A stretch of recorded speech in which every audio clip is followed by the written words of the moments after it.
You need attitude on teams. If you ain't got attitude, Michael would say no drugs. That's what's up. If you got attitudes on team, then you ain't got to worry about it. But the number is 404-618-2119. 404-618-2119. If you got anything you want to holler at the chief, talk to, let me know before I start making my little calls. You know, this is the call-in show, also an on-the-spot call, where, you know, I call people on the spot to see what the hell's going on with them. You know, definitely that.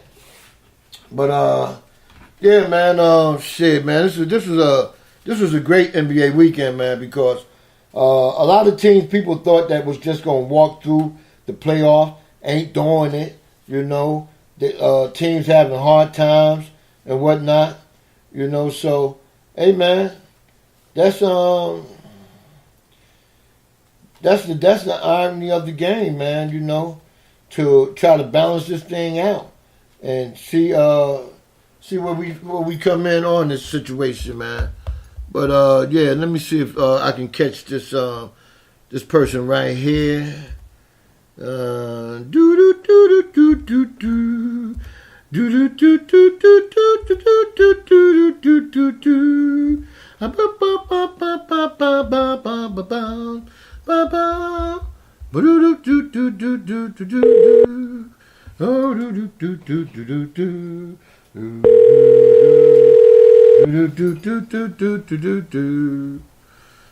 yeah. Let's see if this person will answer. Hello? Yeah, is this Coach Vincent? Yes, sir. How you doing, Coach? This is Pretty good. We met at the barbershop before. This is the guy with the podcast, the number one chief ROCKA JERSEYVERN. And I was just calling so you had about 5 or 10 minutes for me. Well, I retired.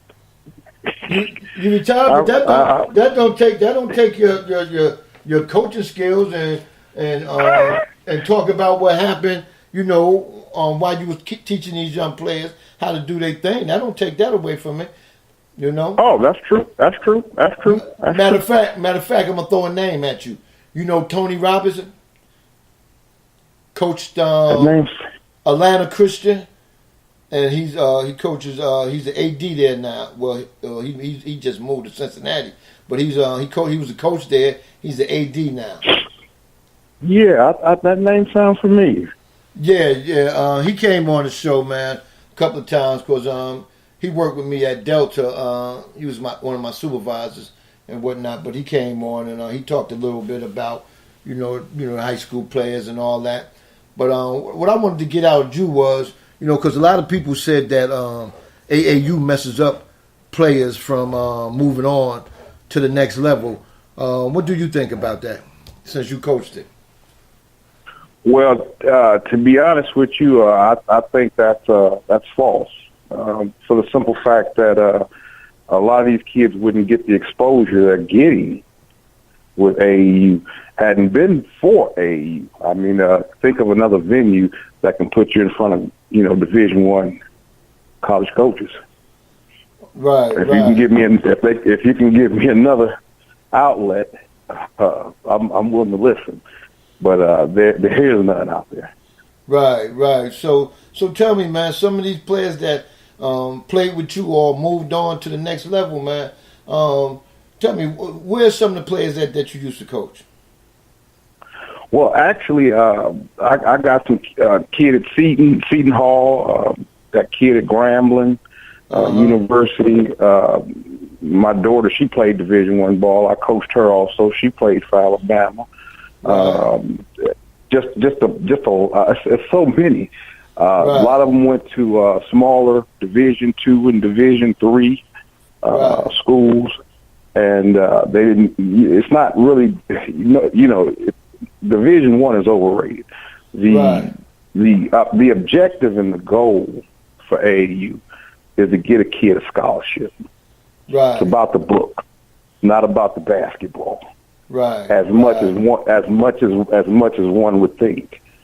When we go out, we go to fight for scholarships. We're not fighting for a kid to go to the NBA. My whole premises and my whole objective was to get that kid in college. Right. I don't care if it's no more than just the Clayton State. You know what I mean? Right. That's the objective. See, that's where a lot of these coaches and a lot of these associations and AAU programs get it twisted. That they're promising the kid, looks for this and looks for that, but our objective was always the scholarship. Right. Because no matter what happens, when the ball stops bouncing, everybody's looking for a job. Okay. I don't care who it is. Right. I don't care who it is. That's what's up, man. So what you doing now? I mean, I know you miss it. We definitely miss it. I miss the kids. I don't miss the parents. God. I think that was the biggest reason I got out of it. It wasn't that I didn't love the game, that I didn't love the kids. It's the expectations of the parents. Everybody thinks little Johnny is the next little Jordan. Right. And that's not the case. And a lot of them lose the perspective and the objective, which is to get your kid in college.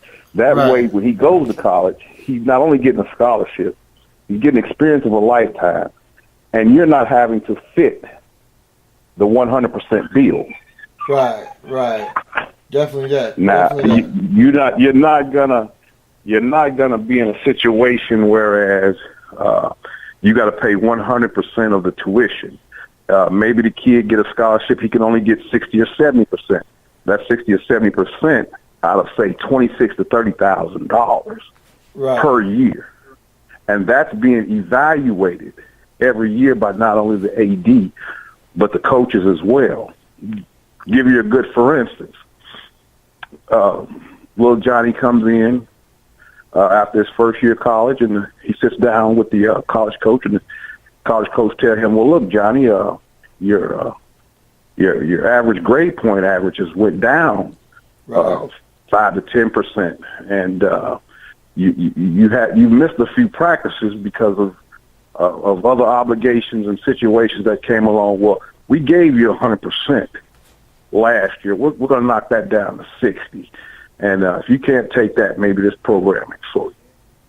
Right. All because the kid didn't give 100 off the court as well as on the court.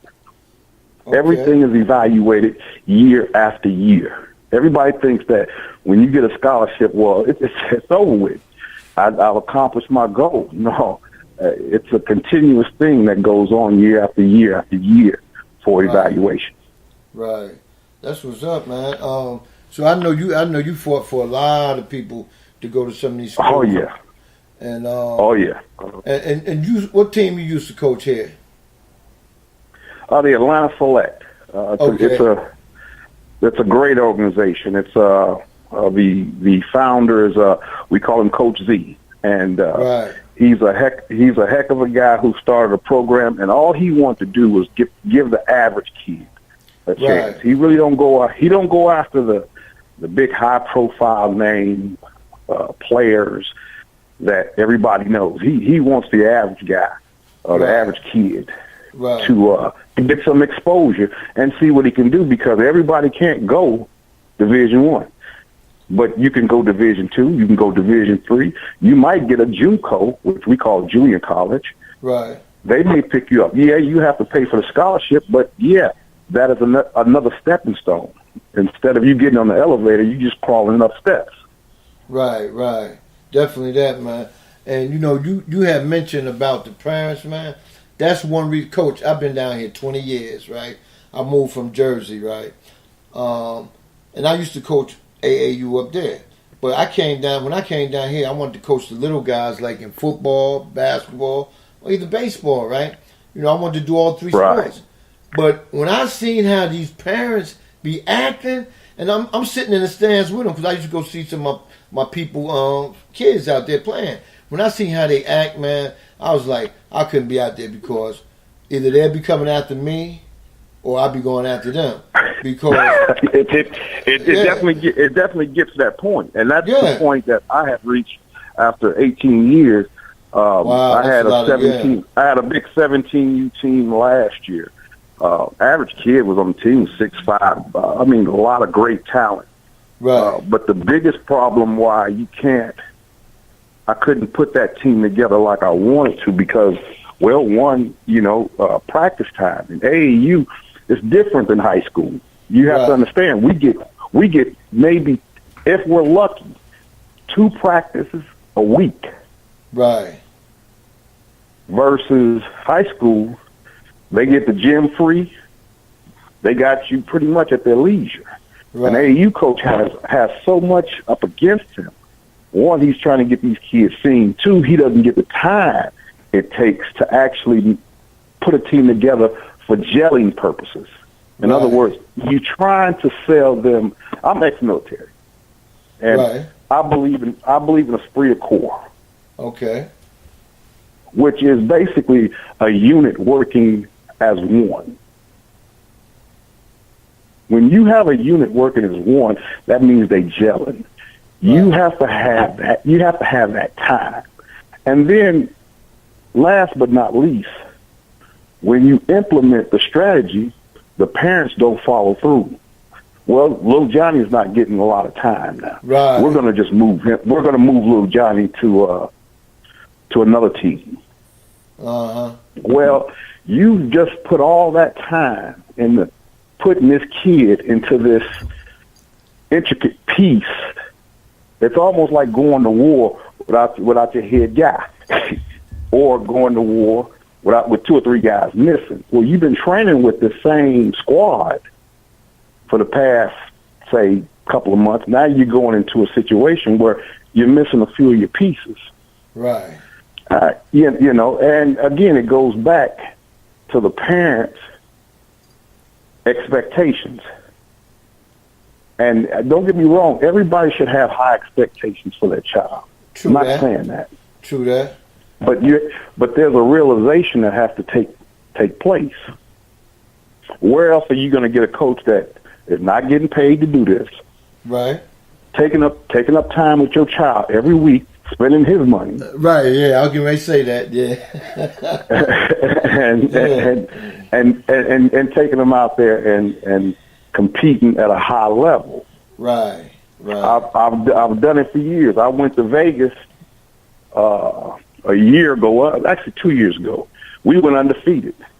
Wow. All those kids got such high exposure. Half the team didn't go to Division One. Right. We had 4 or 5 kids who went Division One, but everybody else got Division Two, Division Three looks, and whoever didn't go there easily got a JUCO look. Right. Definitely that. Which is, again, we go back to the stepping stone.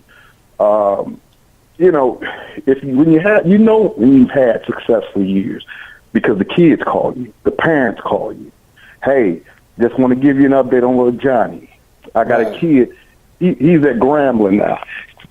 He went through JUCO down in Florida, got a good look, and got picked up by Division One BBC, black college, right. and which is Grambling, which is huge. His mom called me, hey, thanks for the work ethic, thanks for everything you did. See, that's where I get paid.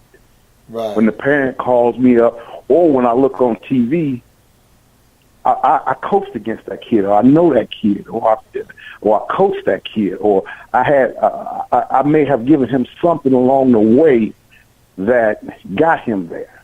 Right, right. And just knowing that you were maybe not 100%, but just that 1% where maybe you just pulled him to the side and asked him, how are your books? Because I'm not going to talk basketball when I talk to kids. First thing I ask is, how's the books? Right. Because no books, no basketball. There you go. There you go. I don't care how good you are. I don't care if you can jump out the gym. If you do not have the college curriculum down pat, SATs, you need to have those scores and those attributes to go along with your basketball, which makes you a complete